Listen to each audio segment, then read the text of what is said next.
जी जी धन्यवाद।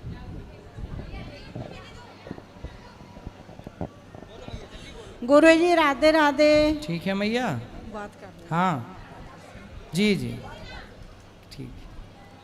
हाँ मैया। गुरुजी राधे राधे। हाँ हाँ बाबा जी, गुरुजी हमारे घर में कोई नहीं है। 2 बेटे थे, वो भी चले गए, आपके पति भी चले गए, हम अकेले रह रहे हैं। पंजाब से मानसा से आए हैं। फिर हम क्या सेवा करें आपकी, ये बताओ। हम आपके आश्रम में रहना चाहते हैं। कोई भाई भौजाई कोई नहीं है? बाबा जी कोई नहीं है, महाराज तो अकेले हैं। जेठानी नहीं, देवरानी? सब कोई नहीं, हम अकेले ही रहते हैं बिल्कुल मानसा में। ये कोई बस आपकी यही सेवा है आपका।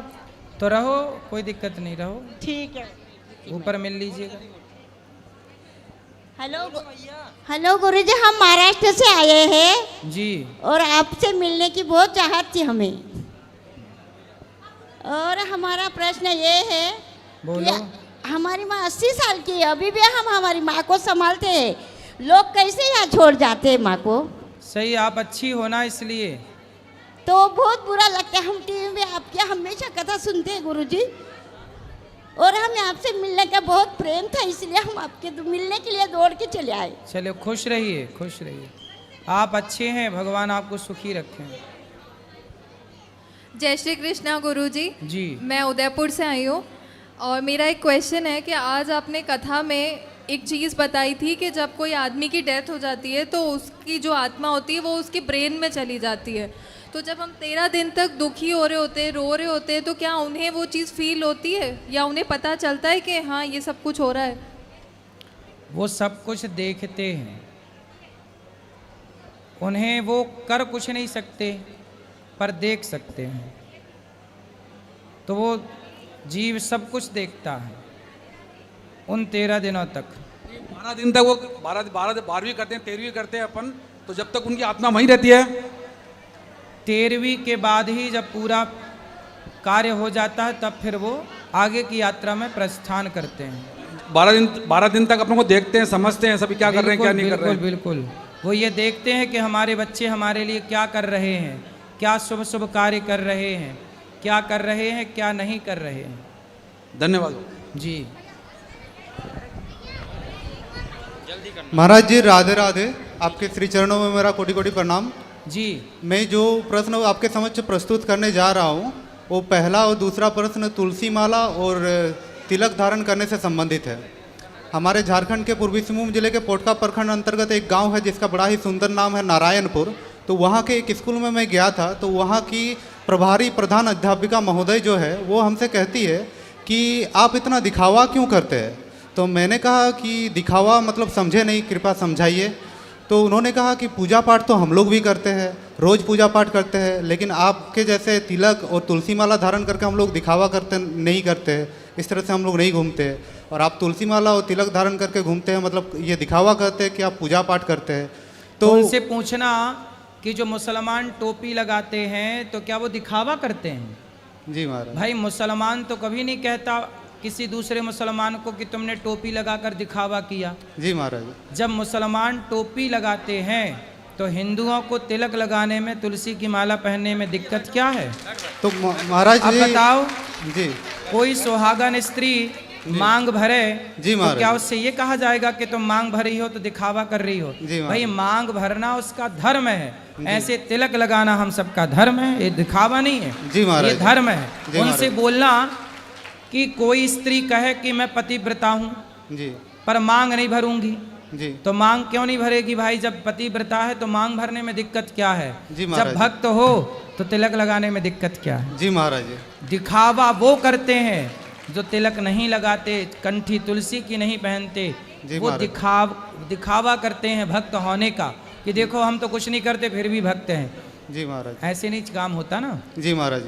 तो फिर उन्होंने मैंने उनसे कहा कि आप तिलक और तुलसी माला का हमारे शास्त्रों में बड़ा ही महत्व है, आप किसी जानकार से जानकारी ले लीजिएगा। और दूसरी बात यह है कि यह हमारे गुरुदेव का आदेश है, तो इसीलिए हम धारण करते हैं। तो उन्होंने फिर कहा कि आप समाज से अलग, एक समाज से विरुद्ध एक कार्य कर रहे हैं, तो आपके माता पिता को अच्छा लगता है? मतलब उनका मानसिकता इस तरह से है कि मुझे बहुत ही बुरा लगा। इसलिए नहीं कि उन्होंने मुझसे ये कहा, इसलिए कि शिक्षक मतलब होता है समाज निर्माता। नहीं तो वो हिंदू है कोई और है? वो हिंदू है, बिहारी है। हाँ। एक मैडम है। तो मुझे बुरा इसलिए लगा कि वो शिक्षक है, मतलब एक समाज निर्माता के पद पर स्थापित है।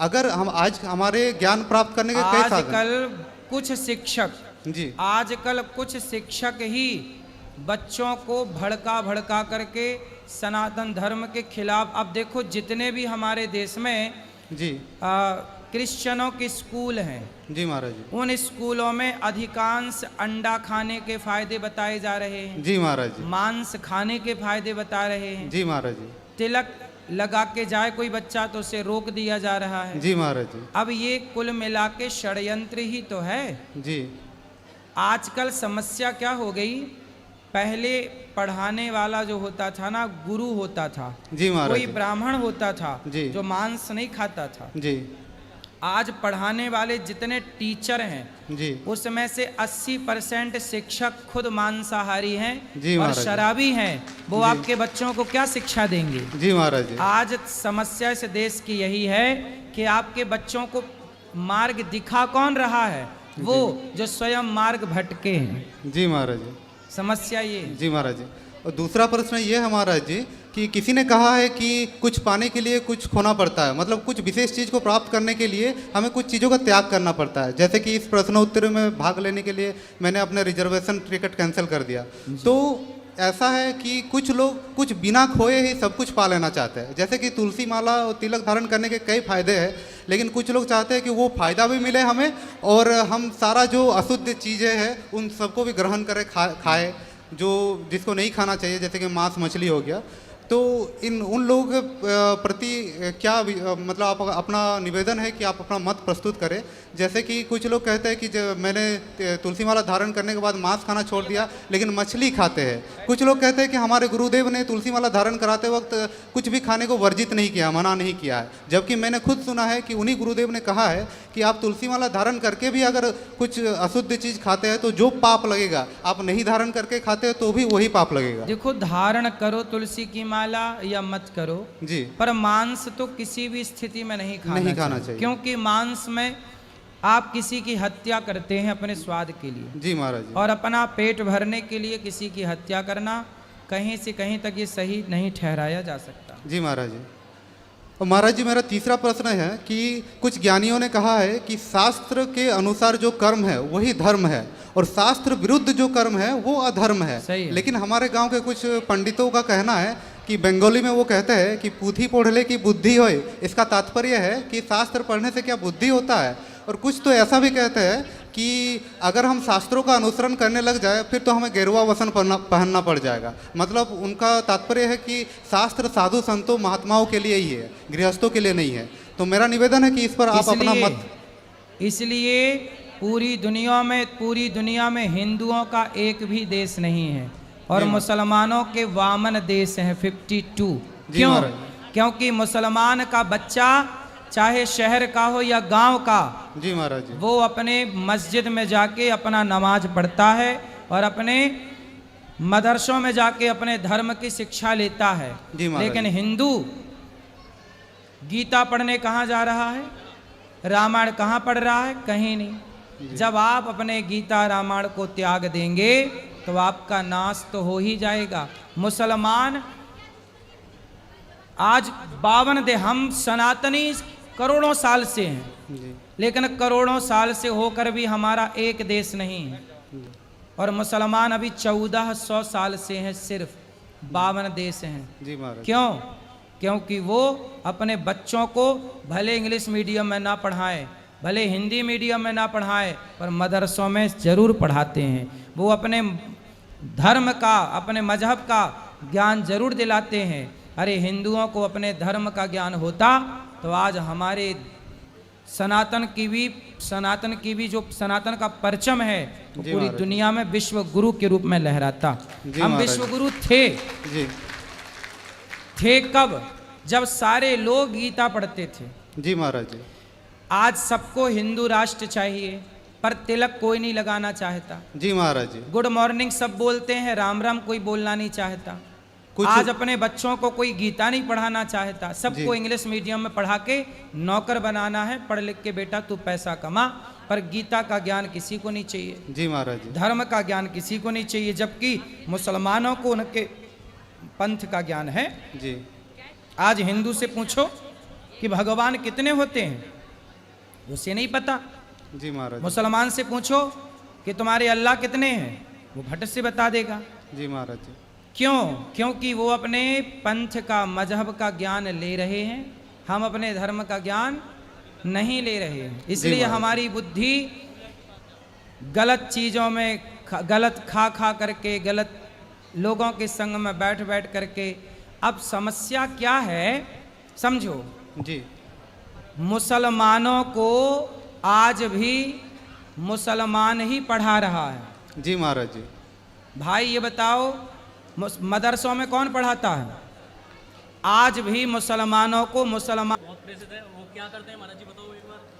आप बूढ़ी अम्मा इनकी सेवा करते हो ना? इस तरफ देख के बताओ। हाँ आप बूढ़ी अम्मा इनकी सेवा करते हो ना? हाँ।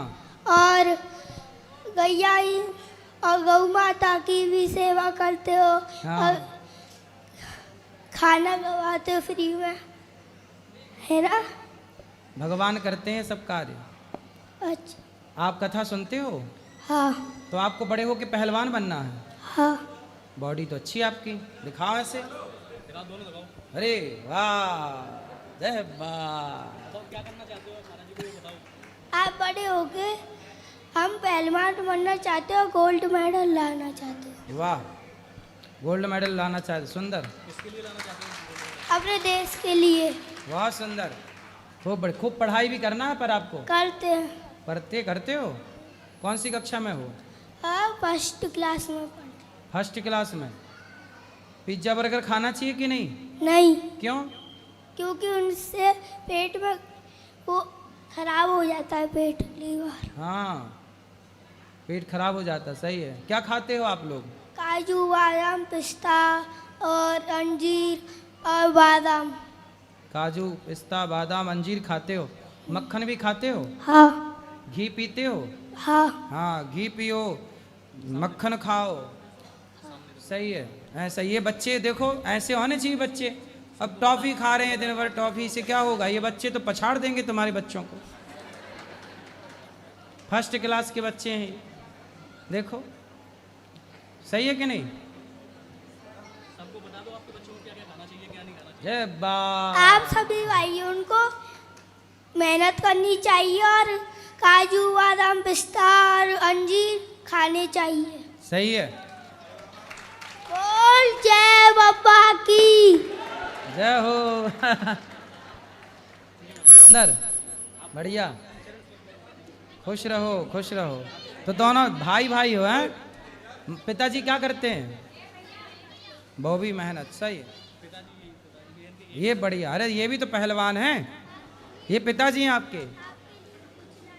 हाँ ठीक है, अभी देना लो। गुरुजी राधे राधे। जी गुरुजी हम एक बात ये कहना चाहते हैं कि हमारे जो घर में हैं बहन है बड़ी वाली, वो 8-10 साल से रिश्ते आते हैं। तो आते रिश्ते जरूर है गुरुजी। तो रिश्ते आते हैं, आके जो कोई कभी लड़की वाले मना कर देते, कभी लड़के वाले मना कर देते गुरुजी। हैं रिश्ते 8-10 साल से, घर वाले से वो चिंतित है गुरुजी।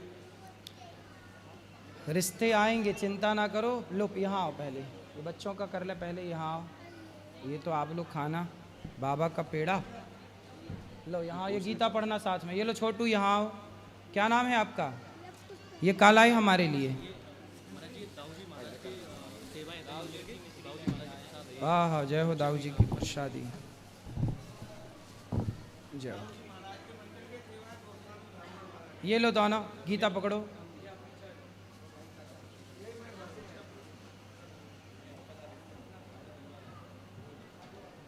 बहुत सुंदर। इन बच्चों से सबको प्रेरणा जरूर लेनी चाहिए, खाने पीने की। सब खुश रहो, सदा सुखी रहो। तस्वीर हो गई? ला एक तस्वीर ला दो, फोटो खींच लें। ये लो पकड़ो।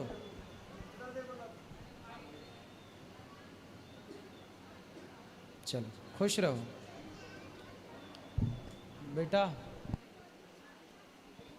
चलो गुरुजी जय श्री नारायण। हाँ जी। गुरुजी हम एक बात ये कहना चाहते हैं कि जो हमारे घर में जो बहन है बड़ी वाली है, तो उसमें वो 8-10 साल से हमारे पिताजी जो है शादी के बारे में रिश्ता ढूंढ रहे हैं। तो जो लड़के वाले जो आते हैं कहीं मना कर देते हैं, कहीं हमारी बहन मना कर देती है गुरुजी, और बहन हमारी ये कहती है कि अब नहीं तब करेंगे गुरुजी। कहाँ बहन आपकी? वो सीता ही जी, जो सीता बहन। लाना समझाएंगे काहे नहीं कर रही शादी। और गुरुजी अब एक बात ये कहना चाहते हैं कि वो लड़के आते आते हैं, घर वाले बहुत चिंतन है कि ये है वो है बहुत। सही। आप छोटे हो कि बड़े हो? हम छोटे हैं, हमारा अब एक बड़ा भाई है। देखो आपकी बहन शादी नहीं कर रही है तो आपका नंबर नहीं आ रहा है। जी। जब बहन करेगी तब ना आपका नंबर आएगा। अब बताओ उसको कर लेना चाहिए शादी। अरे समझ नहीं रही है वो अपने भाई की भावनाओं को। सही है, लाना हम समझाएंगे। गुरुजी हमारे माता पिता बहुत चिंता करते हैं। काहे की? वही हमारी बहन की। कितनी बड़ी होगी बहन? लगभग 26-27 वर्ष की होगी। अभी तक नहीं कर रही है शादी? नहीं गुरुजी। जल्दी करा के विदा करो फिर तुम्हारा नंबर आएगा। अरे गुरुजी 3 बहन है गुरुजी। लो मतलब तुम्हारा ही बहुत पीछे है। तुम एक भाई हो? नहीं 2 भाई, एक हमसे बड़ा भाई है, उसका राजा नाम है, 12 नाम अंकित तब है। बड़े का हो गया? अभी नहीं हुआ, अभी जो बहन का जब होगा तब मतलब तुम सबसे आखिरी में पिसोगे हैं? हाँ हम आखिरी में पिसेंगे।